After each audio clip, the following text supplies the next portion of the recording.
Hi, I'm Dr. Rudy Cashman. I'm going to speak to you today about the effects of the mind on the body. I've been doing neurosurgery for 40 years, but I'm only 39 years old. This really has taught me a few things over these years, and I find that 50 to 75% of the patients that I'm looking at, that all doctors really see in their offices, is a physical presentation of stress. I call those illnesses that are caused by stress mind-body diseases. What are they?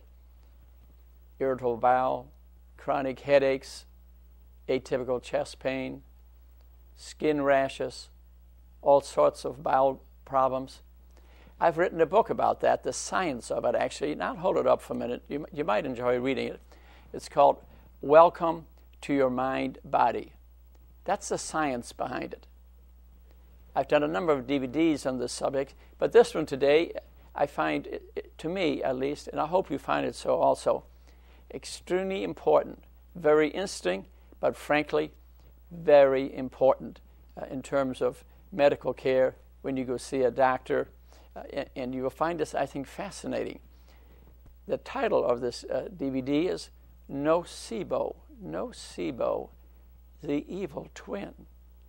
There's some mystery behind it. Nocebo. Nocebo is the anonym or the opposite to the word placebo. We all pretty much know what placebo means. For example, a placebo can be a pill. You have faith in the pill, you take it. It's got a 70% chance of helping you.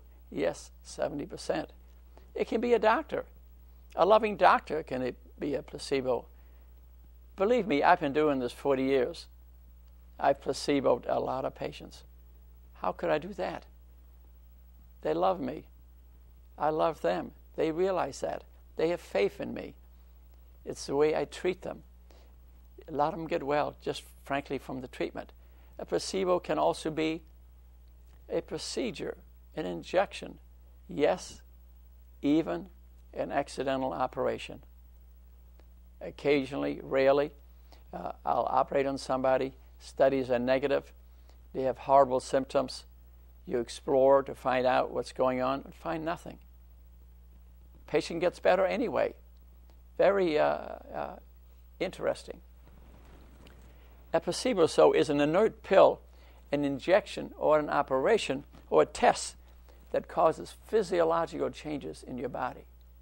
It's the way you think. The way you think changes the chemistry of your brain. How does it do that?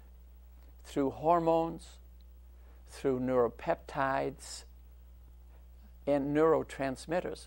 What are neurotransmitters? Acetylcholine, adrenaline. These can be made to work through your thought process. There's about 300 neuropeptides. There's many hormones, a good 20 hormones, about 50 neurotransmitters. So how you think is extremely important. Now, what's a nocebo? A nocebo is a causation of sickness or death because of the expectation of sickness or illness by the belief of the patient. The expectation is induced by the action of the healer, by the action of the healer. And I'm going to give you some examples fairly shortly. We use it every day. But in medicine, unfortunately, I've asked many physicians what it means. On this PowerPoint, it says 36, but I'll tell you, I'm up to 330. I've asked 330 doctors what the word nocebo means, and they don't know. It's totally, frankly, not believable. It's in Webster's dictionary.